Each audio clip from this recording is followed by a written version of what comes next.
Sejam todos bem-vindos a mais um vídeo. Hoje nós vamos ranquear os álbuns da minha banda favorita, que é o AC/DC. Nesse canal aqui a gente também fala de inglês, fala de música e de psicologia, e a pronúncia correta do nome da banda é AC/DC. Eu sei que no Brasil as pessoas gostam muito de falar AC/DC, e não tem nada de errado falar assim. Ou na Austrália eles falam Akadaka, né, o apelido ali que eles ganharam carinhosamente dos australianos, mas a forma correta de pronunciar é AC/DC. Durante o vídeo talvez eu pronuncie de outras maneiras, mas como esse também é um canal de inglês, é bom que a gente tenha a pronúncia correta. Essa é a banda favorita da minha vida, conheci eles quando tinha 11 anos, fazem mais de 30 anos que eu conheci eles e eu ainda continuo amando essa banda com todo o meu carinho, meu vigor. Fiz a introdução porque o Angus é a minha maior influência na guitarra, eu comprei uma SG por causa do cara, eu sei que ele tem ali uma complementaridade muito grande com o irmão Malcolm Young, que também é o coração da banda, né? Se o Angus é a face e os dedos que tocam aqueles solos maravilhosos,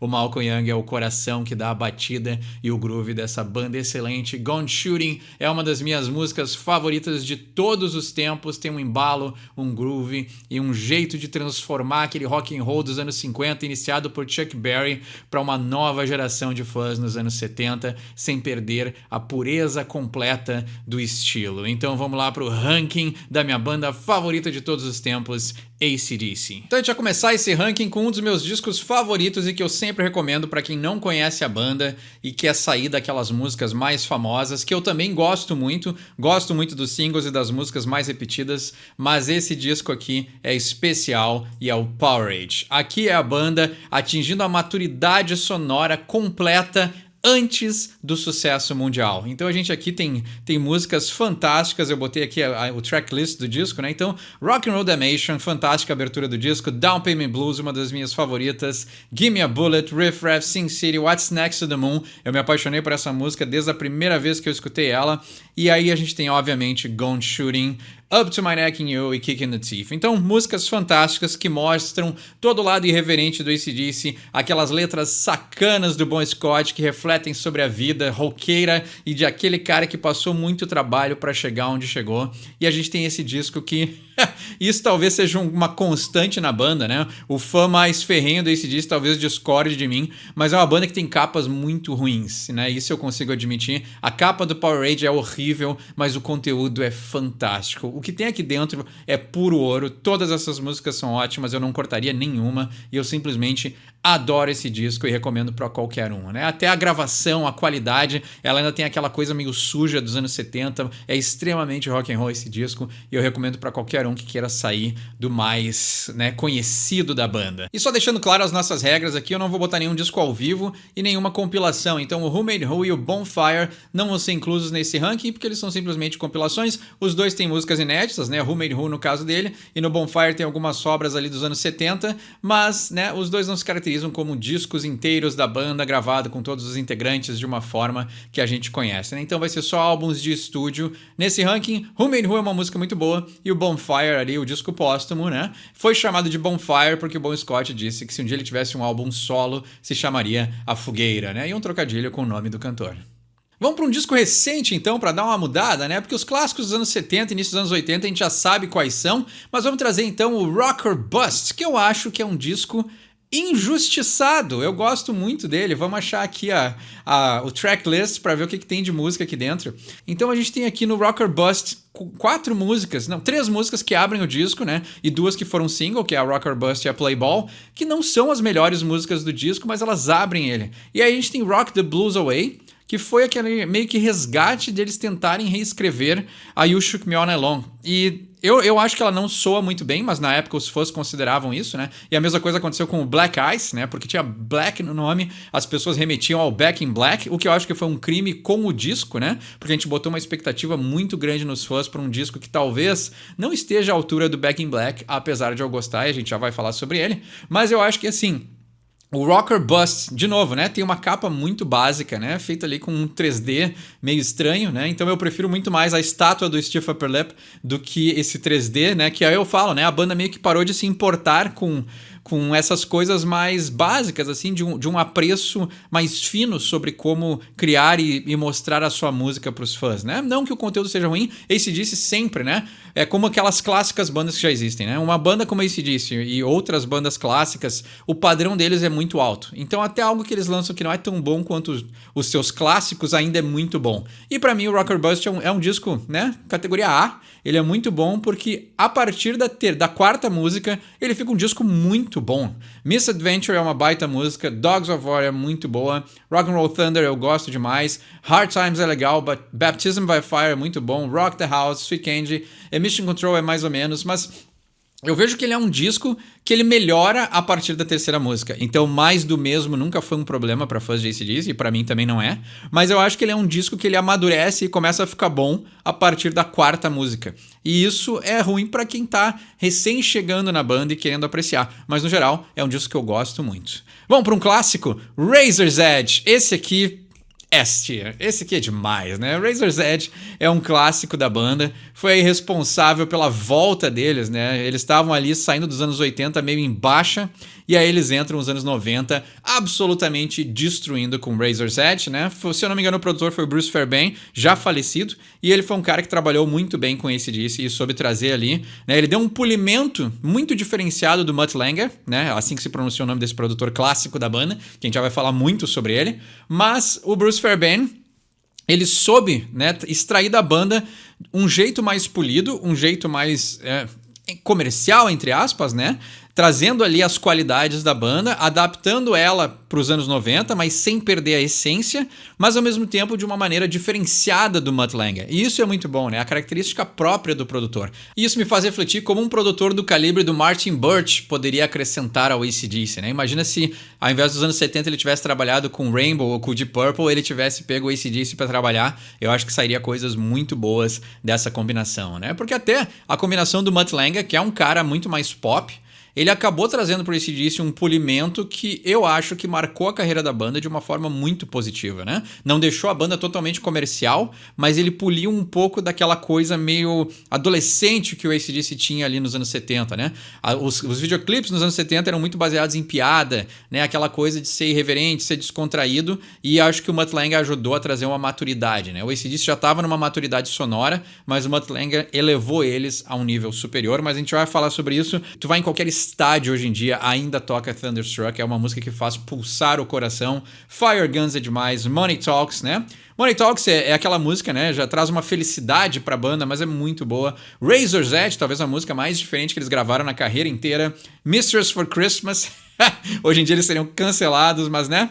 AC/DC é uma banda tão boa que eles são incanceláveis, né? Rock Your Heart Out, Are You Ready? Uma das minhas músicas favoritas de todos os tempos. Desde a primeira vez que eu escutei essa música até hoje, ela ainda me impacta porque eu acho muito bom a ideia de começar ela lentinha e aí depois entra aquele riff de guitarra com aqueles vocais. Are you ready?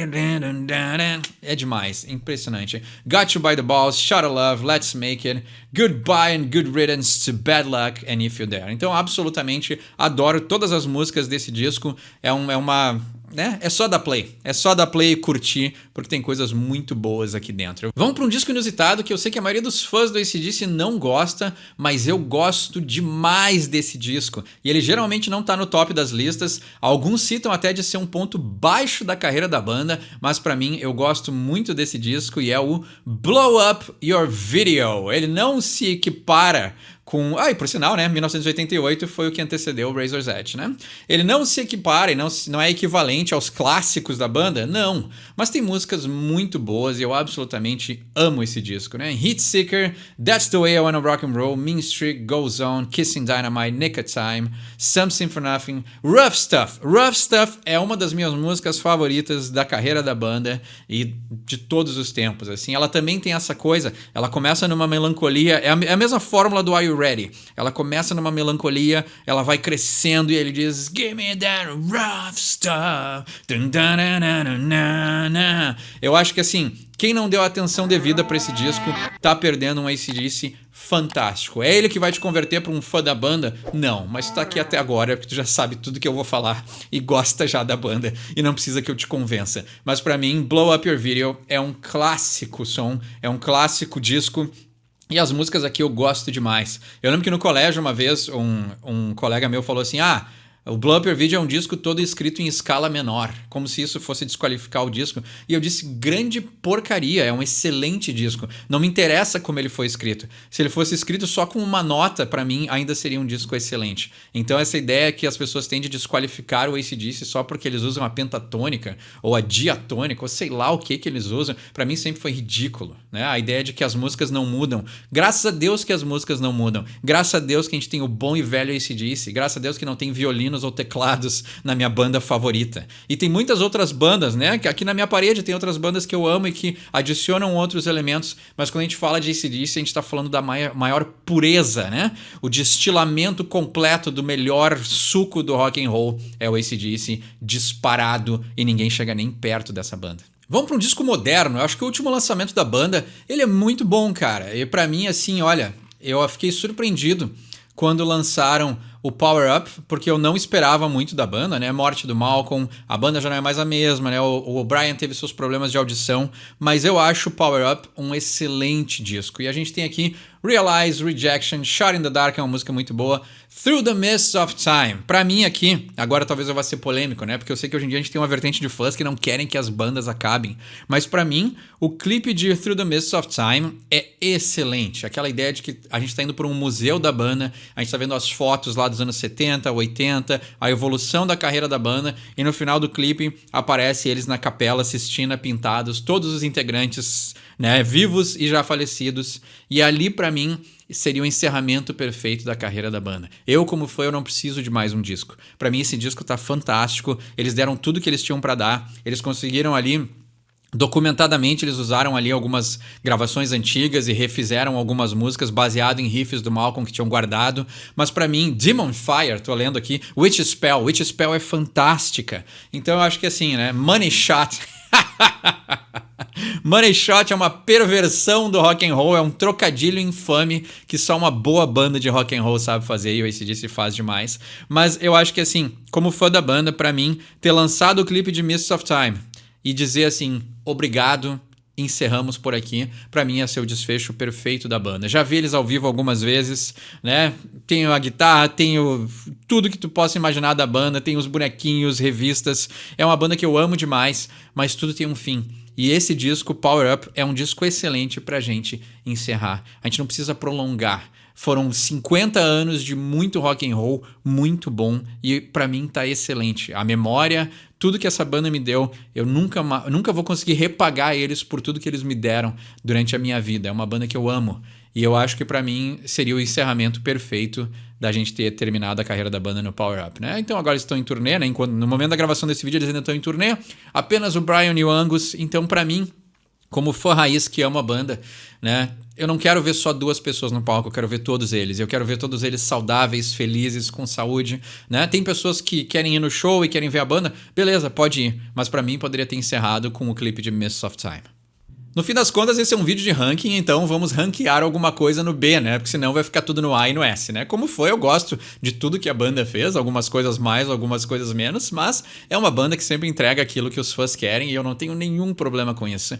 Um disco que foi injustiçado pela mixagem, mas não pelo conteúdo, é o Fly on the Wall, né? Os fãs já sabem. E ele é um disco aqui que a gente tem o quê, né? Músicas muito boas. Eu gosto muito das músicas desse disco, mas eu gostaria mais ainda que alguém fosse lá nas gravações originais, remixasse ele, não remasterizasse, remixasse o disco e nos entregasse aí ele numa qualidade melhor para poder se escutar, né? Porque ele realmente é muito mal mixado. E aí a gente tem músicas muito boas que acabam ficando, né, enterradas num disco que não dá pra escutar. Mas eu gosto muito de First Blood. Danger foi uma das primeiras vezes que o Brian Johnson cantou com a voz grave. Sink the Pink é um riff demais, né? Stand Up, né? Stand Up and Make It.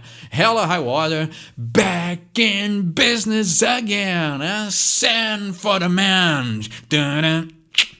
Stand for the Man tem um riff pesadíssimo. Então, assim, aqui a gente tem um AC/DC muito completo, muito bom. E se esse disco tivesse uma mixagem melhor, ele seria muito mais alto no ranking, até dos fãs, hein?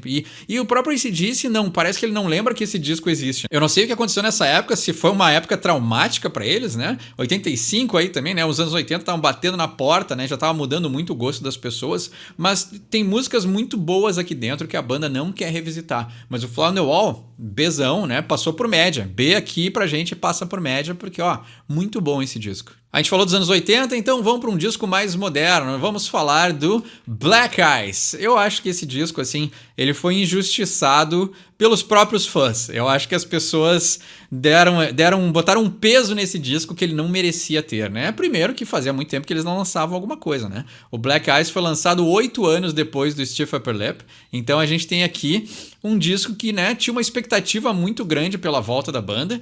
E o que a gente tem aqui, primeiro, né, 15 músicas. Para mim, o AC/DC é a fórmula clássica dos anos 70. 10 músicas num disco tá mais do que bom. Então 15 músicas acaba forçando um pouco, assim. Mas para mim, eu acho que é um disco que ele envelheceu muito bem, assim. Eu conseguiria reduzir ele para 10 músicas e eu acho que ele seria um descasso.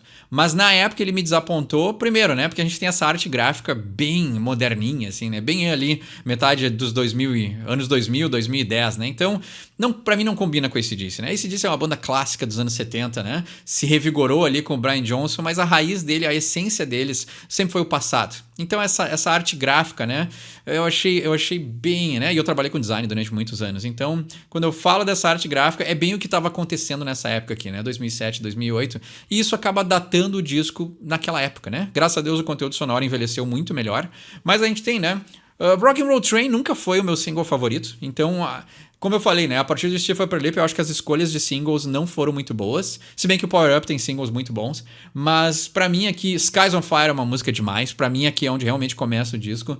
Big Jack, né? Nada demais. Eu acho que a gente tem ali a mesma coisa que aconteceu, né? Ficou muito... Eu não me importo com a fórmula de escrever músicas do AC/DC, mas aqui ficou muito formulático porque a gente tem o quê? Anything Goes. Mais uma tentativa, né? Na época as pessoas disseram, é a nova You Shook Me All Night Long. Não era naquela época e continua não sendo, né? Então essa tentativa de reescrever uma música famosa é uma armadilha que muitas bandas caem e não funciona. Não dá certo fazer isso e botar essa pressão nos fãs, né? Novamente, porque tinha Black no nome, as pessoas achavam que era o Back in Black 2. Né? Não, é outra banda, é outro momento, é outra época. Então eu acho que é injusto até com a banda e com o conteúdo. Botar essa pressão neles, mas envelheceu muito bem. War Machine é uma música muito boa, Wheels é muito bom, Decibel é muito bom, Stormy Mayday eu gosto demais, She Likes Rock and Roll, aqui remete muito aos anos 70, né? Money Made é muito boa, I live in a rock and roll dream. Rock and roll dream é muito boa, né? Rocking All the Way eu nem lembro como é a música, né? E Black Eyes, né? Ali padrão, assim. Então, eu acho que aqui tem músicas que eu cortaria, mas é um disco que, no geral, eu acho que foi injustiçado. Vamos voltar para os anos 70, então. Vamos para o início da carreira da banda, né? Vamos ver o que tem no High Voltage, né? A música High Voltage é muito boa e ela já dava um início ali da banda como ela era, né? E, obviamente, lembrando quem está escutando esse vídeo e quem está assistindo até agora, a gente está falando aqui da banda com os lançamentos fora da Austrália, né? Porque eles tiveram 2 discos antes do High Voltage, que acabou sendo um compilado das suas 2 primeiras lançamentos australianos, né? Então a gente tem aqui um disco de 9 músicas, né? Então não precisa muito mais do que isso, né? 9, 10 músicas pra mim é fantástico. Abre com It's a Long Way to the Top, uma das minhas músicas favoritas demais. Rock and Roll Singer é muito boa. Aqui eu tenho uma confissão pra fazer que The Jack nunca me agradou. Eu sei que eles tocam ao vivo sempre e é o momento que o Angus ali tira a roupa, mostra suas cuecas e tudo mais, mas The Jack pra mim é simplesmente um blues básico e que não mostra toda a identidade que o AC/DC tem e mostrou, né, durante a sua carreira inteira, né? It's a Long Way to the Top é uma música que mostra muito mais a identidade do que The Jack. High Voltage é uma música que mostra muito mais a identidade da banda e o que eles seriam, né? Mas a gente tem She's Got Balls, que mostra a irreverência da banda, né? A gente tem Can I Sit Next to You Girl, gravada lá com o Dave Evans antes do Bon Scott entrar, né? Talvez os fãs agora vão desligar o vídeo, mas TNT também não é uma música que me agrade muito, porque eu acho que elas são músicas aqui de um período inicial da banda, que eles ainda estão formando a sua identidade, né? Então elas fizeram sucesso no início da carreira, ótimo, né? Foram as músicas que ajudaram a consolidar a carreira deles, mas pós High Voltage eles escreveram músicas infinitamente melhores do que The Jack e TNT, né? Então Livewire é muito boa, né? Rock and Roll Singer é boa também, né? Mas eu acho que assim, aqui é um disco inicial, o primeiro lançamento da banda. Como eu falei, eles tiveram 2 lançamentos anteriores na Austrália, mas aqui pra nós vale esse compilado que é o High Voltage, que é muito bom, né? E depois outras músicas desse disco, dos 2 discos iniciais lançados na Austrália, iam compor o 74 Jailbreak, que também é um disco muito bom, né? Todos os discos desse disco são bons, né? Não adianta.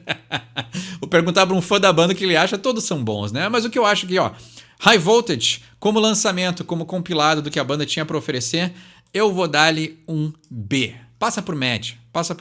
Tem muita coisa boa? Tem. Mas, né, a banda pós High Voltage vai fazer coisas muito melhores, né? Talvez aqui os fãs já não vão gostar muito desse ranking, mas eu acho que o High Voltage é um início promissor, né? Pro nosso ranking B é passar por média, é aquele 7. Aqui a gente tem, né, um 8-9 e aqui é o 10 completo. Então, pra mim aqui, né, High Voltage era uma provinha do que a banda ia nos oferecer no futuro. Já que eu mencionei ele, vamos pro 74 Jailbreak. Nesse site que eu tô aqui não tem as músicas dele, mas eu achei um outro aqui que tem o track listing. E aqui a gente tem Jailbreak, que é absolutamente fantástica. Só essa música aqui já é nota 10, mostra todo o poder da mão direita do Malcolm Young ali, destruindo aquela Gretsch. E aí a gente tem You Ain't Got a Hold on Me, absolutamente fantástica. Show Business é muito boa. Soul Stripper é demais. E o cover de Baby Please Don't Go, né? Um clássico, né? Aqui também são músicas que já estavam nos lançamentos australianos, mas só Jailbreak e o You Ain't Got a Hold on Me, porque mostram também o seguinte, né? Jailbreak é um clássico da AC/DC, incontestável,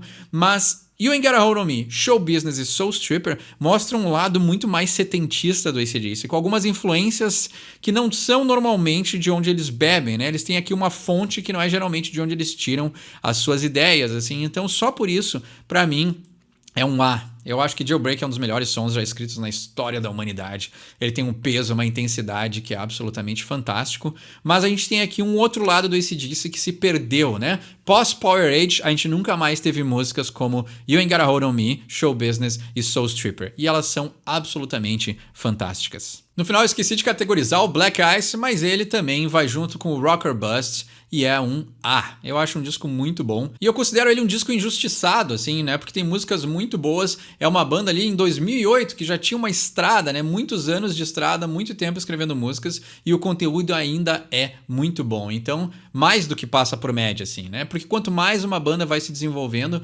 mais é difícil tu recapturar aquela mágica, aqueles sons, aquela música, aquilo que te faz ter gostado da banda em primeiro lugar. E eu acho que o Black Ice é um disco excelente e eu poderia escutar ele agora tranquilamente. Vamos para um disco que marcou ali eles trabalhando com um produtor muito inusitado, né? Porque ele é mais conhecido por trabalhar com os Chili Peppers, mas a gente tem Rick Rubin produzindo o AC/DC. E qual é o disco que ele produziu? Foi o Ball Breaker. Então a gente tem aqui um disco, né, lançado em 95, por sinal, né, eu conheci a banda ali, acho que em 93 ou 94, quando eu tinha 11 anos de idade, mas aí o Ball Breaker foi o primeiro lançamento que eu já comprei sendo fã da banda, então foi o primeiro disco deles que eu esperei com antecipação, e aí eu ainda tava descobrindo as coisas mais antigas ao mesmo tempo que tinha um novo lançamento, assim, e fazer parte de um novo lançamento foi algo muito legal. E pra mim, é um disco bom, nada mais do que isso, porque ele tem um...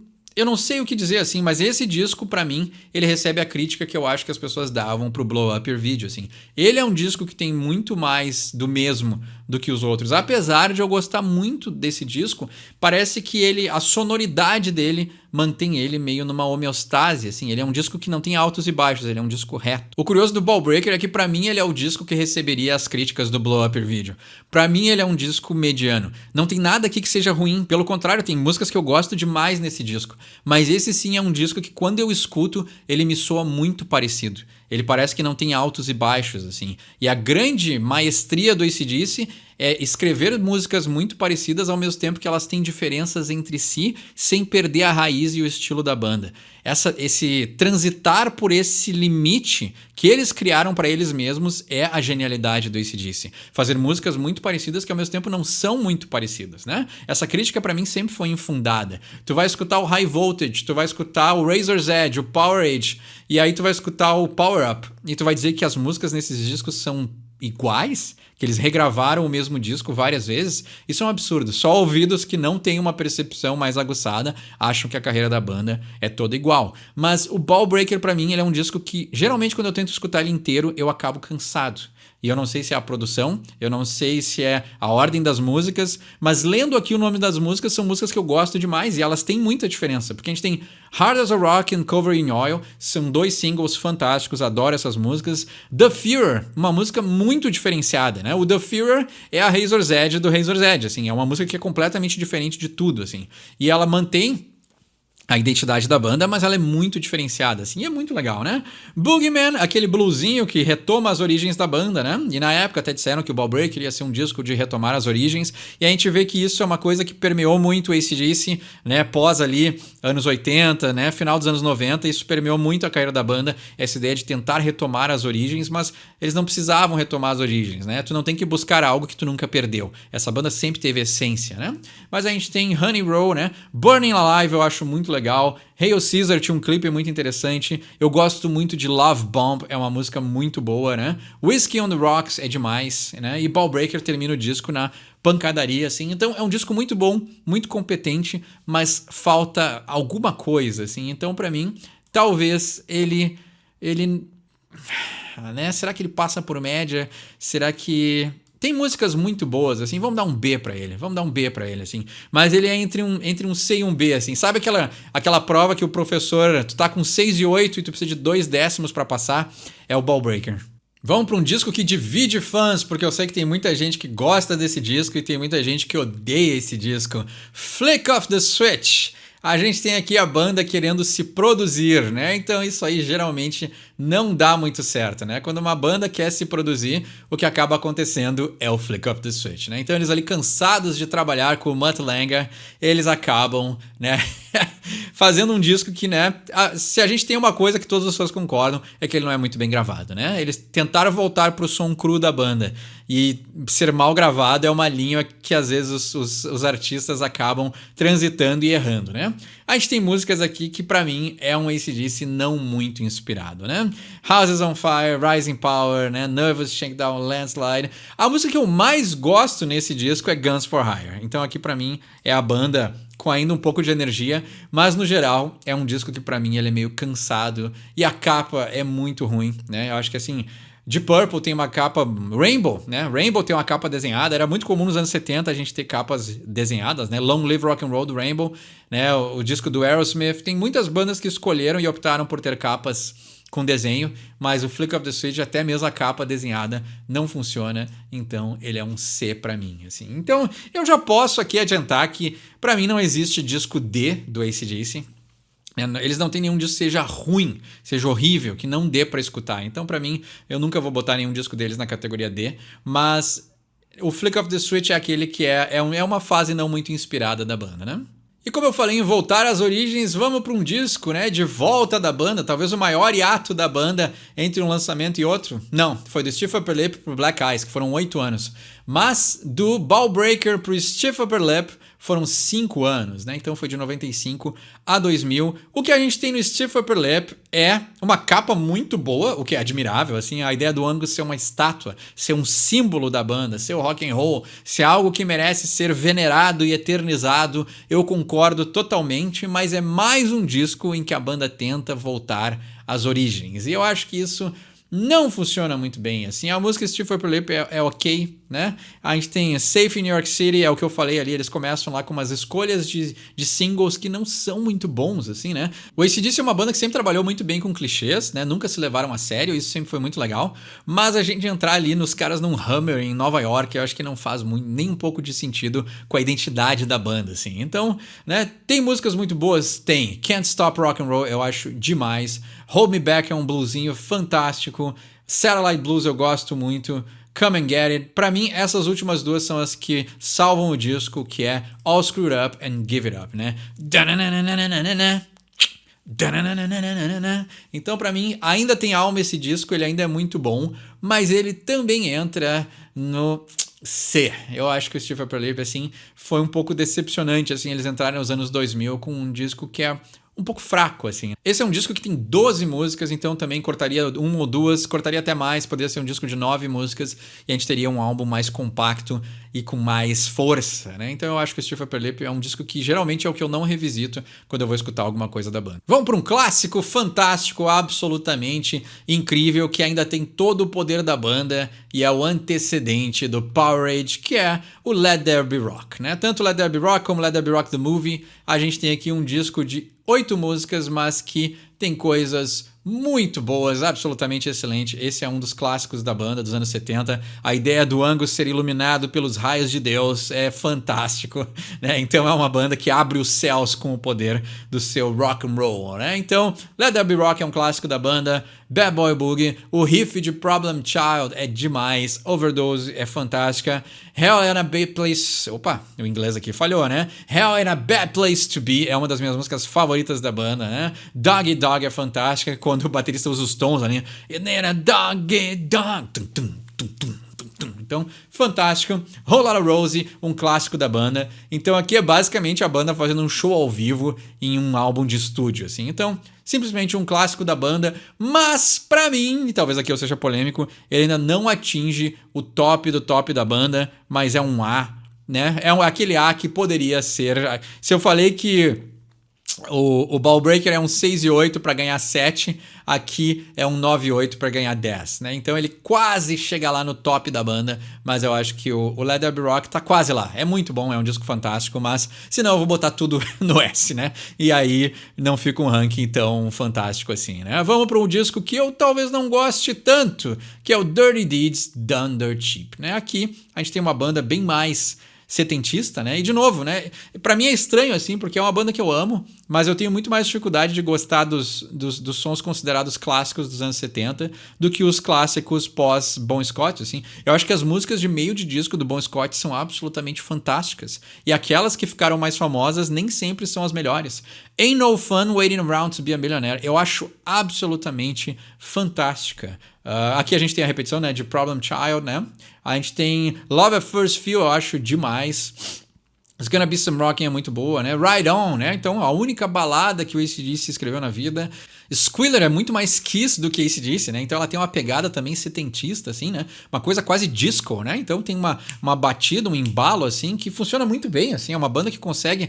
Quando se propõe a diferenciar alguma coisa no som deles, eles conseguem transitar muito bem, porque o estilo do AC/DC, a base, o centro da banda sempre foi o embalo, né? O embalo do rock and roll, o groove, a batida. E aqui a gente tem a banda que consegue transitar muito bem, mas pra mim o Dirty Deeds não é um clássico da banda, assim. Então pra mim ele é B, mas é aquele B, de novo, sólido, mas não é o top do top da banda. E agora a gente vai pra discos que... Todo mundo sabe o que eu vou falar, todo mundo sabe como é. Então vamos começar aqui o quê? Eu falei dos anos 70? Vamos começar com os anos 80, né? Back in Black. O que dizer desse disco? O que a gente pode falar do Back in Black que já não foi dito, né? Mutt Lange já estava trabalhando com os caras ali no Highway to Hell. E aí ele continua o trabalho com a banda, pós-morte do Bon Scott. A gente tem a introdução de um novo vocalista, né? E aqui a gente tem uma mudança no estilo da banda, porque o Bon Scott era o roqueiro, era o cara que viveu na estrada, era o cara boêmio. E a gente tem o Brian Johnson, que era o cara operário, era o cara que trabalhava em fábrica, era o cara que cresceu ali, né? Na Inglaterra, cresceu de uma família que não tinha muitas condições, era o cara que usou a música para sair do seu estado, né? O cara que sempre amou carros. Então a gente tem uma mudança do jeito do cara olhar a música, o rock and roll, né? Ele ainda era um amante de música, mas ele olhava as coisas de um jeito diferente do Bon Scott. Isso reflete na carreira da banda, isso reflete no jeito de escrever as músicas, mas a gente tem You Shook Me All Night Long, onde ele fala dos seus dois amores, que são mulheres e carros, e You Shook Me All Night Long é o exemplo daquela música que eu falei, que pra mim não importa quantas vezes eu escute, eu ainda amo essa música. Ela pra mim é um single porque justamente ela é fantástica. Milhões de artistas regravaram, muitos artistas country regravaram You Shook Me All Along justamente porque ela tem uma pegada country no fundo, assim. Ela é uma música que funciona muito bem em muitos estilos, mas aqui a gente tem também What Do You Do For Money, Honey, pra mim uma das minhas favoritas da banda, e Rock and Roll and Noise Pollution. Eu absolutamente amo essa música, o embalo dela é fantástico, é aquele groove Malcolm Young, é aquele groove sujo, safado, aquele groove de rock and roll, né? Aquele groove de bar com mesa de sinuca. Então a gente tem aqui um AC/DC absolutamente, né? Have a Drink on Me é fantástica. Let Me Put My Love Into You. Back in Black é o que falar. Shoot the Thrill, Hell's Bells. Então esse aqui é um compilado, né? Ele não é um disco, é um best-of, assim. Aqui tem coisas muito boas e é por isso que ele é um dos discos mais vendidos da história, porque ele não é só o marco da troca de um vocalista, ele não é só uma celebração do Bon Scott, ele é uma obra-prima. Esse disco é uma obra-prima e ele é, obviamente, S-tier, né? E a gente vai falar, né, do seu sucessor, né? Porque a gente também sabe onde é que vai o Highway to Hell, né? Mas For Those About Rock, pra mim, eu acho que, assim, é um disco que talvez vá surpreender as pessoas, mas pra mim ele é tão bom quanto o Back in Black, né? E eu acho que, assim, ele é o único número 1 da carreira da banda, né? O único disco do AC/DC que foi e atingiu o número 1, nem o Back in Black atingiu, mas na época foi o For Those About to Rock. Talvez ele tenha o trabalho, né? E não foi nem talvez, né? Ele teve o trabalho injusto de ser o sucessor do Back in Black, mas eu gosto muito das músicas desse disco, né? Aqui a gente tem, né, notavelmente já uma mudança no estilo da banda. Então, enquanto o Bon Scott era o roqueiro, né, da sujeira, aquele cara da malícia que entendia e vivia o rock and roll da estrada, aqui a gente tem um álbum muito mais de celebração. A gente tem um álbum que já entra nos anos 80. As músicas são muito mais felizes, mas ao mesmo tempo a gente tem clássicos da banda, né? For Those About Rock é absolutamente fantástico. Eu absolutamente adoro Evil Walks, eu acho demais. COD, Breaking the Rules eu acho muito boa, é uma música diferenciada, um pouco mais lenta, mas ela tem um impacto demais. Night of the Long Knives é absolutamente fantástica, né? Ela tem um peso, uma intensidade, e aí o disco termina com Spellbound, né? Let's Get It Up é simplesmente, né? Ela é feliz, ela te põe pra cima, ela faz com que tu queira te movimentar, dirigir o carro, né? Com a janela aberta num dia de sol, então assim... AC/DC, esse é o melhor que a banda pode oferecer, é quando ela faz te querer acelerar o carro, quando ela faz te querer botar um som deles pra curtir o teu churrasco, a tua cerveja, o teu momento. E esse disco pra mim, ele é S-tier, porque ele consegue manter isso, né? É muito difícil tu conseguir o mesmo sucesso que tu teve depois de lançar um disco como Back in Black e Highway to Hell, mas aqui a gente tem um disco que pra mim é muito bom. E aí a gente vai pro nosso último disco do ranking, que a gente já sabe, que é obviamente um clássico da banda, não preciso nem fazer cerimônia, que é o Highway to Hell. Mas aqui eu vou destacar uma coisa antes de falar das músicas desse disco, é que o AC/DC é uma das poucas bandas, né, se vocês puderem olhar aqui, que eles não têm tipo 2 discos bons, 3 discos bons. Eles têm uma quadrologia. Tu pode botar pra tocar o Powerade seguido do Highway to Hell, seguido do Back in Black, seguido do For Those About Rock, e tu vai ter um compilado de músicas que muitas bandas matariam e morreriam pra ter só um disco desses. E eles têm 4 discos recheados de músicas boas, excelentes, fantásticas e absolutamente imperdíveis, né? Então, pra quem gosta da banda, esses 4 discos, né? Eu incluiria o Razor's Edge, eu gosto muito desse disco, mas talvez alguns fãs não botariam ele na mesma categoria desses outros, mas se a gente vai deixar então essa quadrologia, esses 4 discos são absolutamente fenomenais. O que eu vou falar dessas músicas, né? Capa excelente, Highway to Hell é um dos poucos discos da banda que tem uma capa absolutamente fantástica, icônica, né? E a capa original era com os fogos, assim, queimando. Eu prefiro essa capa desenhada, anos 70, fantástico, o Angus com o chifrinho, o rabinho, perfeito. E a gente tem o quê? Highway to Hell, Girls Got Riffin', Walk All Over You, fantástica música. E tinha um VHS que é o Phil Rudd pegando um Porsche, dirigindo ele na neve, girando o carro, assim, enquanto Walk All Over You toca, assim, fantástico, né? Touch Too Much é fantástica, Beating Around the Bush, um trabalho excelente de guitarra, mostrando os dedinhos rápidos do Angus, Shut Down in Flames é demais, Get It Hot é fantástica, If You Want Blood é uma das minhas músicas favoritas de todos os tempos, absolutamente adoro essa música. E a gente tem 2 músicas muito boas, né, que é Love Hungry Man e Night Prowler. Um disco pra tu dar play e escutar ele de início ao fim. E esse então foi o meu ranking, o Tear Maker do AC/DC, minha banda favorita de todos os tempos. Se eu pudesse eu botava todos os discos no S-Ranking, porque ele é absolutamente, né, é uma banda que tem muita coisa boa. Pra quem gosta e entende essa banda, sabe que tem coisas excelentes, e é a banda que embalou a minha vida. E aí eu pergunto pra vocês o que acharam do meu ranking, concorda, discorda, tem um ranking melhor, deixa embaixo nos comentários, a gente pode continuar essa conversa aí embaixo. E como sempre nesse canal, o meu nome é Eduardo, e aí eu sempre digo que quem sabe inglês tira suas próprias conclusões, mas nesse caso aqui, quem escuta AC/DC, mal sujeito não é. A gente se vê no próximo vídeo.